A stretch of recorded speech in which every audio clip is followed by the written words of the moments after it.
Hello, and welcome to Grasping Reason, a channel about history, philosophy, and art. This week we will be taking a look at Empedocles of Acragas. Empedocles was an important Presocratic thinker that was active in the 5th century BCE. We are told by Aristotle that he was born in the early 5th century and that he died around the age of 60, so we can assume that he was most active in the middle of that century. He is firmly associated with the city of Acragas, which was the ancient name for a place now known as Agrigento on the southern coast of the island of Sicily. During his lifetime, that city is known to have undergone some political turbulence, and some sources place Empedocles himself as a significant figure in that turbulence. Kirk, and Schofield name Empedocles an ardent democrat, and it is to that aim that he is usually associated with this political struggle. The sources for this side to Empedocles are not entirely reliable, however, and it is not the subject of this video. We will exclusively be looking at the philosophy he left behind.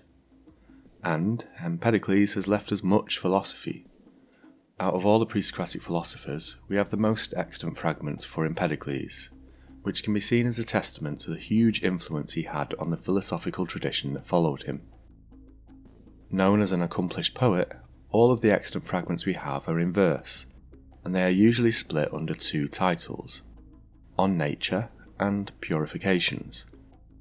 Now, if you've watched any other videos in this series, you may have heard other philosophers' works being named On Nature, and we have no evidence to suggest that the name is correctly applied here, as with any other instance.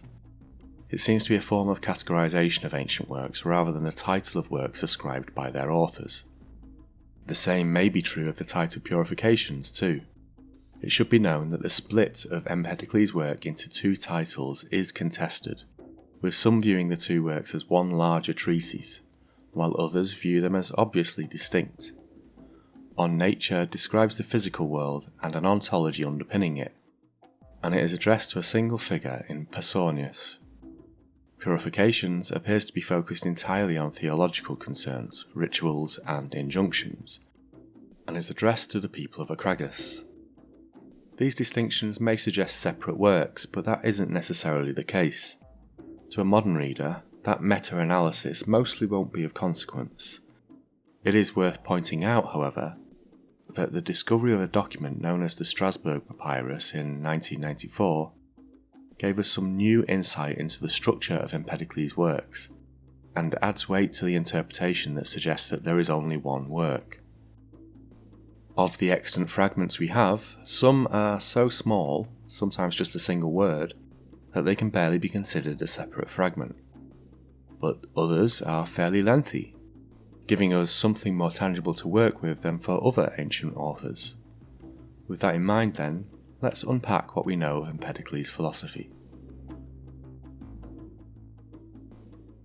Unlike the earliest Presocratic philosophers, particularly those from the Milesian school, Empedocles did not seek to place an emphasis on a single material element to elevate it to a prime position, with explanations of all other parts of the world being derived from it.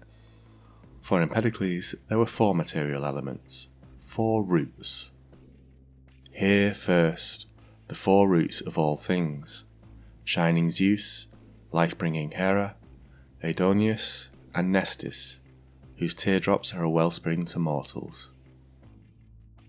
Before you assume I've gotten my fragments mixed up, I can confirm that Empedocles' description of the roots of things was first with the names of different Greek gods, and yet these gods are equivalent to the four basic material elements, earth, water, air, and fire.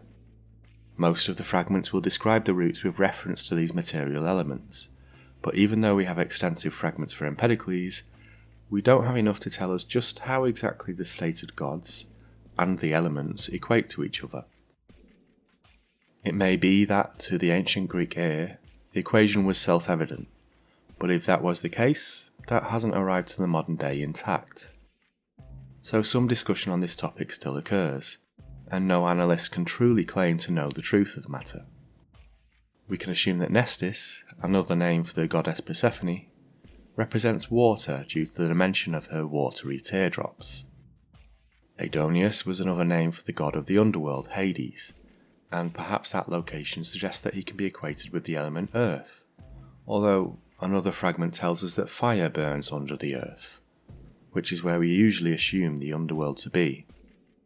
Zeus is named as shining, so, as fire gives us light, that equation seems likely at first glance.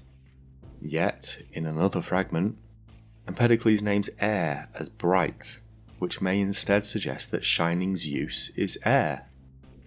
Hera is life-bringing, so which element is that most likely to represent? In the end, we don't need to fix each of these gods to a particular element, thankfully, but it is worth noting that this can be a matter of ongoing debate. What we can say with certainty, however, is that Empedocles recognised these four basic material elements as being the constituent parts of everything, the stuff that our world is made up of, with no one of the elements being primary above the others.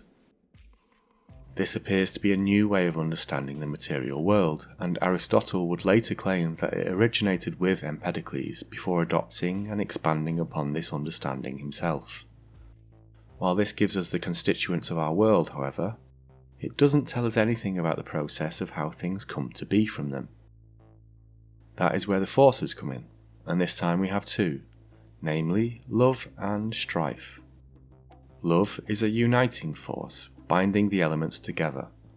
Strife is a dividing force, tearing the elements apart. No purely mechanistic explanation of composition or destruction is given, so we can only understand these terms as a conceptual allegory for the coming to be and passing away of distinct objects. But while we can't claim it to be scientific in any way, the roots and forces are used to describe an interesting theory of change in the world around us. There are distinguished neither the swift limbs of the sun, no, nor the shaggy earth in its might, nor the sea. So fast was the god bound in the close covering of harmony, spherical and round, rejoicing in his circular solitude. We can begin our understanding of the changing world at the point where love is at the height of its power, the point where it has brought together all of the elements into a single state of being, a ubiquitous, uniform, perfect sphere. It doesn't make sense to say this is where being begins, for reasons I'll cover shortly, but it does make sense to begin an analysis here, where all is evident as a single entity. All of the four elements have been united by love to create a one.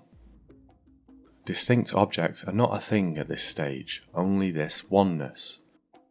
At this point, we introduce strife, which begins to antagonize the united elements, showing differences, and repelling the elements from each other and into distinctions. By strife, the sphere is pulled apart. The elements are shown to be apparently incompatible, and they separate out into distinct realms of fire, water, earth, and air. The process is described as a swirling vortex, and the elements are separated by this motion. Heavier elements like earth settle in the middle, and lighter ones like fire are pushed to the periphery. At strife's zenith, everything is as a vortex, with the four roots having been completely separated. At this point, we introduce love that begins to mix the roots together. Over time, and once again, the disparate elements are brought together, on their way back to becoming the unified sphere. The formative actions of love and strife, from perfect sphere to fully realised separation, and then back to sphere, are said by Empedocles to be eternal in nature. For of a truth they, strife and love, were aforetime and shall be, nor ever, methinks, will boundless time be emptied of that pair. This then is an eternal cycle between two opposing forces, each with a point of dominance, and a changing state of being between those two dominances. It is for that reason that I mentioned earlier that viewing the sphere as a starting point seems to make no sense. The battle between these forces has always been in play, and we may just as well place a beginning at any other point in the cycle. The sphere gives us the clearest description of the oneness of being, and so we started there. Yet that oneness is not truly extinguished by the machinations of strife. Empedocles is explicit in telling us that despite the appearances of separation, we are still talking about a complete oneness. Whether at love's zenith of unity, strife's zenith of separation, or the states of mixture that occur in between, there is no coming to be nor passing away that can separate the one from itself.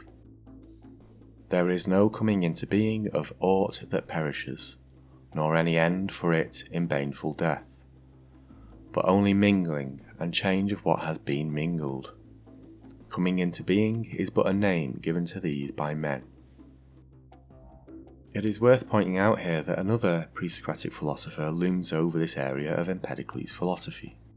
Parmenides asserted that there is only one thing, and also described it as a perfect sphere, giving lessons in a crude ancient logic for why this is the case. Empedocles, however, should not be seen as a disciple of Parmenidean ontology. He goes much further to describe how we get the world around us, despite this oneness, and arrives at a fuller explanation than Parmenides ever seemed to, departing from him in order to explain the many in the one. The four roots, when fully mixed together in the sphere, are clearly seen as part of one, yet they do not stop being part of that one when strife separates them out. There is mingling and change of these roots, but they never come to be or pass away by this mixture.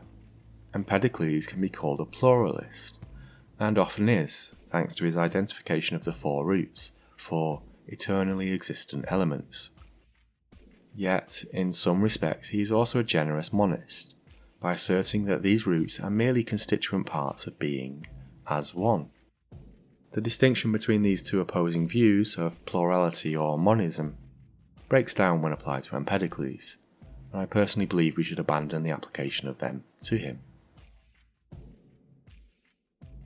Having described the cyclical battle between love and strife, and the process of mixture and gradual separation that comes in between each zenith, we can now apply it to the world that exists around us. If you take a look out of your window, you'll notice we are neither at a point where each of the four elements are entirely separated out into distinct realms, nor are we at the point where total mixture eradicates distinct entities. The world we have, then, must occur at a point between these extremes. There are two interpretations as to when a world like ours could occur in Empedocles' philosophy. Some argue that at both intermediary stages, while unifying and while separating, cosmogonies and zoogonies occur. The 17th fragment may suggest as much when it says, "The coming together of all things brings one generation into being and destroys it. The other grows up and is scattered as many things become divided." The other interpretation suggests that only one cosmogony occurs during the process of unification, driven by force of love. Certainly it appears like the coming together of composite objects as diverse as make up our world could occur only by the process of mixture that defines love's force. Empedocles doesn't himself give us a firm answer to which interpretation is correct, and you are welcome to make your own assumptions and choose a side if that pleases you. For our purposes, we can simply look at the notion that any cosmogony and zoogony is produced at all during this cycle. Many creatures with faces and breasts looking in different directions were born. Some, offspring of oxen with faces of men, while others, again, arose as offspring of men with the heads of oxen, and creatures in whom the nature of women and men was mingled, furnished with sterile parts. The mixture of parts does not, it is suggested, instantly create those beings that we might see as part of our world. Rather, there seems to be many monstrous composites, made of parts brought together through the force of love in an almost random fashion. Love and strife, then, clearly do not operate on the roots with intention towards particular entities. They are only aiming towards their own respective zeniths. The cosmos that occurs in between these zeniths is an accidental result, and so the monstrous creations of the early cosmos are also accidental. We arrive at what we might consider more correct compositions only after more earthly communions, a unity of another kind of love. The SCP states on this matter, "It has been proposed that the move from discrete necks, arms, and eyes to the existing compound bodies of humans and animals is an anticipation of a kind of evolution through natural selection. Now, it might be too much to say that Empedocles came up with a viable theory of evolution millennia before Darwin, but what we can see is an attempt to explain how all things that we see in our world can come about from the high concept ontology that he had described. On the path from one zenith to another, the roots are either mixed together or pulled apart, producing distinct entities, each with a particular ratio of mixed elements. Before we move on, I want to draw attention to one particular composition that is suggested to be a perfect mixture of all elements in equal measurements. That is blood. For Empedocles, blood is the seat of thought in, at least, humans. It doesn't matter how wrong this is, only that the reasoning is quite interesting. The blood being of equal measures of each element allows thought to consider the world around us without discrimination towards one or more of those elements. The distinct roots are most attracted to themselves, and so we need to have an equal measure in our source for perception so that we can experience the whole world. For it is with earth that we see earth, and water with water. By air we see bright air, by fire destroying fire. By love do we see love, and hate by grievous hate. There is a kind of matching of an element with itself, and this is described as perception. He posits that each existent thing gives off effluences, a kind of message describing its own material composition that is then received by other things that have an appropriately similar material composition. Plato covers this idea briefly in his dialogue Meno, in which Socrates attributes this theory to Empedocles explicitly. The idea is not explored as fully as I would like, but it is an interesting theory nonetheless, and it adds even more scope to the grand theory that Empedocles is putting forth. We have gone from an abstract theory of ontology, the nature of being within the cycle of love and strife, through a concrete application of this theory to explain the composition of the world around us, down to an explanation of how we experience this world through that ontology. The scope is truly impressive when considered alongside other pre-Socratics, and we are not yet finished. The last third of the fragments that we have, at least in Burnet, my main source for them, are labelled under the name Purifications. Now, I mentioned earlier that there is debate about whether Purifications is a separate work than On Nature, and it isn't the purpose of this video to suggest one side is correct on this matter. But the tone of these fragments has undeniably shifted away from that in the other fragments. Here, Empedocles calls himself divine, and then describes how a divine entity traverses the cosmos that has been earlier described. Empedocles tells us that there is an oath among the gods by which a daemon may find themselves cast out to the mortal realm. Whenever one of the daemons, whose portion is length of days, has sinfully polluted his hands with blood, or followed strife and forsworn himself, he must wander thrice 10,000 years from the abodes of the blessed, being born throughout the time in all manners of mortal forms. Over a period of 30,000 years then, a daemon once cast out passes through all life forms on its way back towards its divine state in the heavens. In this context, Empedocles presents a hierarchy of existent life, with laurels being the highest form of plant life, and lions the highest of the beasts. Finally, and highest yet, are the highest of humans, as prophets, songwriters, physicians, and princes. After that last mortal life, these daemons return to their divine immortality. The main proposition being stated here, aside from Empedocles perhaps suggesting that he is in the final stage before divinity, is that there is a transmigration of divine souls constantly occurring throughout all forms of life. This led Empedocles to impose restrictions on his fellow humans. He denied the consumption of the bay leaf, the leaf of the laurel, which would be the highest form of plant life, and also of beans.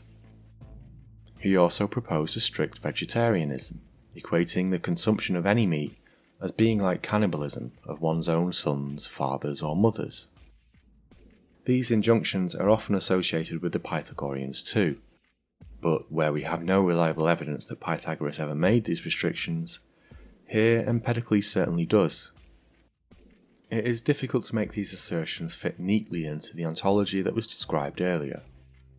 Indeed, the very idea of a hierarchy of living things seems to conflict with the random way that the propositions of elements had produced living things in his cosmogony. But, if we are to take anything of importance from this section of his works, then it is to say that he clearly didn't view his work in On Nature to be anti-religious in any sense. His aim, it seems, was not to provide a description of the world that negates the commonly held religious beliefs of his fellow Greeks, but seemingly to complement those beliefs in some way. If there is any particular point about Empedocles' work that I want this video to impress upon you, it is the vast scope that he covers. While it may be a result of the enormous amount of extant fragments we have when compared to other pre-Socratics, the extent of his coverage seems unprecedented up until this point. The fact that we have so many of these extant fragments also speaks to the huge influence that he exerted on other thinkers of his time, whether that be by holding up his work as proposing some truths, or viewing his works as necessary to argue against. His significance to the development of ancient philosophy is apparent. The discovery of the Strasbourg papyrus within my own lifetime, if not yours, dear viewer, demonstrates that our understanding of Empedocles is not yet complete, and that is the case for all of these ancient thinkers.